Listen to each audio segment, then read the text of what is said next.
A few days ago, a hospital worker from New York was found dead after suffering from a heart attack whilst watching pornography on his laptop at work. The 48-year-old man, who was unnamed, was found by a shocked co-worker who found him slumped in his chair whilst a pornographic video continued playing in the background. The police reports claim that it's clear the man was pleasuring himself at the time of death. Subhanallah. This man was so addicted to pornography that he couldn't even keep away from it while he was at work. We all know the hadith of the Prophet, peace be upon him, who said, "You will die the way you live." Meaning the actions that are most beloved to us and the activities that we engage in often, these are the same things we may be engaged in at the time of death. We live in the ultimately shameless world today. The world in which streaming videos off of any website are available on your mobile device. The age in which the pornography industry is a multi-trillion-dollar industry. The point of which, the agenda of which is to make sure every one of you is a consumer of filth in one way or another. That every man, woman, and child is exposed to this stuff, and they're hoping you are, so you become addicted to it, so you become yet another consumer. This is the gift of pornography to society. It's creating people, turning people into animals and perverts. And some of you, unfortunately, have that addiction. And you're watching this stuff online, and you're watching it and saving it on your apps and your mobile devices. And you don't feel bad about it anymore. You've justified it to yourself. And you feel bad about it once in a while, but you go back to it. And as a result, you think, oh, well, at least I'm not hurting anybody. At least I'm not doing it to anybody else. I'm just watching this stuff. It's okay. But you know what's happening to you? Inside, your soul is being just gutted. You have no soul left inside of you. So your prayers are empty, and you can't even shed a tear in your salat, because your heart is so devoid of the fear of Allah because of the filth you've been watching all this time. It's turned you from a human being into an animal, so you can't even look. A woman passes by and you see a piece of flesh walking by. You don't see a human being walking by that deserves respect. You check everybody out and everything out. You're constantly gawking and staring. You have a hard time putting your eyes down. When you're on the subway, when you're on campus, when you're at work, you're walking down the street, you just can't help it. You see a billboard, you take a second look, you see a third look. You don't miss any opportunity to violate your soul with your eyes. You're addicted completely. And then you say, brother, how do I get khushu' and salat? What world are you living in? What world are you living in? Ayyuhal ikhwa, my brothers, specifically my brothers. And I know some sisters have this issue too. It's a sad reality. This is a war. This is a war. This is more dangerous than any military war. This is the war that's destroying our souls. It's making its way into our homes. It's making its way, if I want to protect my children from this stuff as much as possible. But when my child goes to school, and it doesn't matter if it's Islamic school, there's a very high statistical likelihood that someone, a friend, with their iPod, with their mobile device, will say, hey, look at this.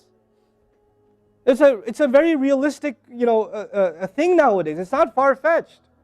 And so I have to prepare my children for the filthy world that they're going to be brought up in. And there's no escape from this stuff anymore. There isn't. It's everywhere.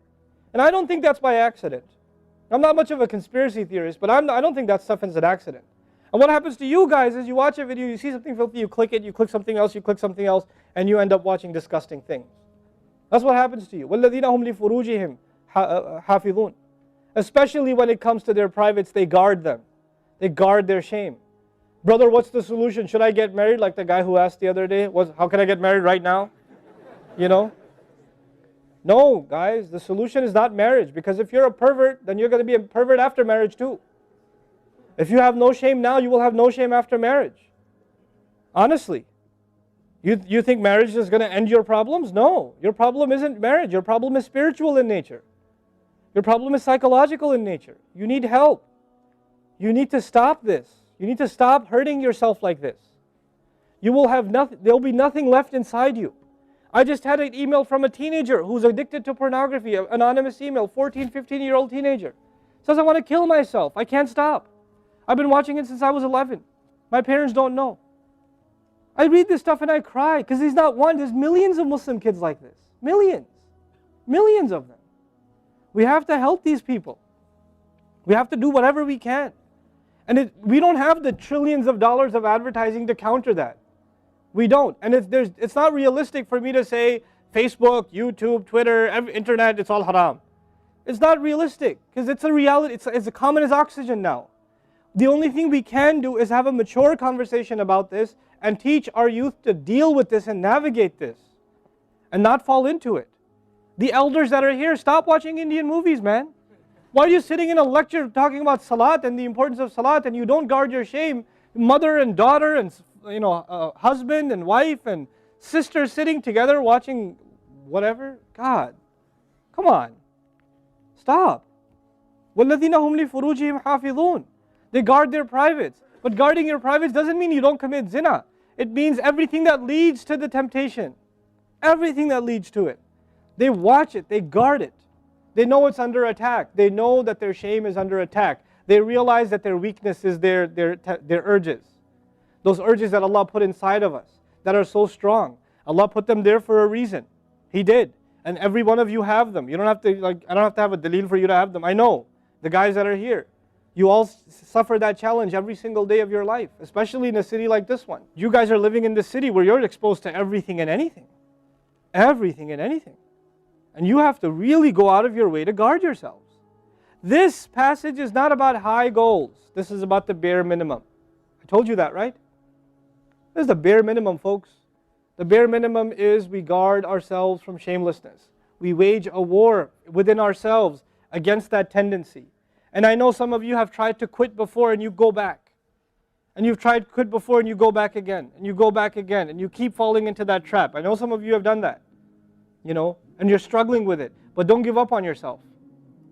Don't give up on yourself. And whatever it takes, if you just don't be alone. Don't be by yourself. Be with good friends. Be outside. Study somewhere else. Go to the library and study. Go somewhere where other people are around. Because when you're by yourself, shaitan gets you. And if the fear of Allah isn't enough for you, at least the fear of other people will work for you. At least something's better than nothing. For those, I've said this in other talks before, for the parents here, if you have a computer in the house, please don't make it a laptop. Have a desktop in the house with a really big monitor. Get the biggest monitor you can find. Honest to God, and make sure your computer is in the kitchen or in the dining room. Don't put it in the living room. Don't put it in the kids' room. Don't put it in your bedroom. Put it in the dining room, facing the public. You want to do homework, do it over there. Though you can't move the monitor this way or that way. It's facing everybody. That's how you should have it. This stuff, we have to take these precautions. Don't give your 11-year-old a smartphone. What were you thinking? That's not very smart. Don't give them a smartphone. Why am I seeing kids in Islamic school, 5th graders, with iPhones? iPhone 5s. I don't have an iPhone 5. Why do you have an iPhone 5? With 4G, you know how dangerous that stuff is?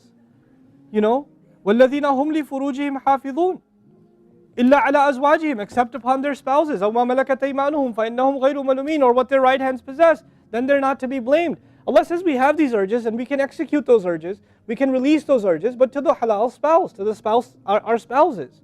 But outside of that, we can't. And by the way, when people get addicted to this sort of thing, and they get accustomed to it, or they get over and overly exposed to it, they have miserable marriages. Their marriages start falling apart. They have this virtual idea of what pleasure means, and they don't find pleasure in their spouse anymore. And there's great fitna that comes into the family. It destroys homes, Muslim homes. That's what's happening in our world today. Allah talks about the people who make salah, and He says, I'm describing the people who make salah because this is the mawsuf, al-musallin, then alladhina, all the alladhinas, all the asma' mawsula here are the wasf, the sifa of it, which means the people of salah are the people who protect their shame, are the people who fear judgment day, are the people who, they are constant in their prayers. These are the people. فَمَنِ ابْتَغَى وَرَاءَ ذَلِكَ فَأُولَٰئِكَ هُمُ الْعَادُونَ. The people who pursue anything beyond that, then they are the ones engaged in aggression. This is an act of aggression. When adu is mentioned, or adin from adu, from ada ya'du, right? Al-adun. Al-adawa in Arabic means animosity. Allah says whoever pursues their urges to be fulfilled outside of the halal, outside of the marriage, whoever pursues that, then they are engaged in an act of aggression. The question is, aggression against who? Because when you say enemy, then you have to say enemy of who?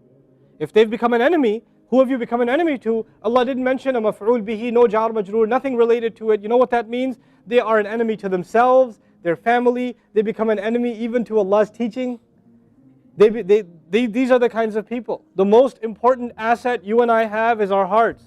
And this shamelessness destroys the hearts. It destroys it. The most precious thing you and I have to preserve is our iman. And these filthy images is destroying your iman. They're tearing your iman apart. Don't let it happen to you. Do not let it happen to you. And I can only talk about this. I can't stop you from doing anything. And nobody else can. You will have to police yourself. You will have to control yourself. You'll have to make the decision, is my iman important enough? Is my salat important enough?